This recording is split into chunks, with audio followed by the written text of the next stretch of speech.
Un día difícil, la etapa más larga de la Itzulia. Lo habéis intentado en la escapada, lo habéis intentado en los últimos kilómetros.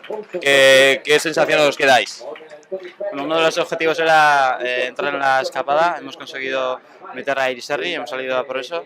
Y bueno, de esa parte ya objetivo cumplido. Y luego, pues, a cada final íbamos un grupo y bueno, íbamos al sprint. Y como el sprint no soy uno de los mejores, pues bueno, he intentado ahí salir.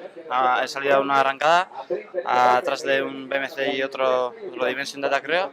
Y luego, pues, he arrancado yo y me han pillado a falta de 500, pero no, una pena, pero contento. Bueno, al final estáis haciéndoos notar en todas las escapadas, en todas las etapas, por lo que lleváis. ¿Qué esperáis para el resto de etapas? Pues bueno, luego ahora viene la contrarreloj mañana. Ahí no somos uno de los favoritos, pero bueno, será otro entrenamiento. Y luego, pues los últimos 2 días pues, son duras, son carreteras que conocemos y bueno, intentar hacer un buen papel y a ver qué sale.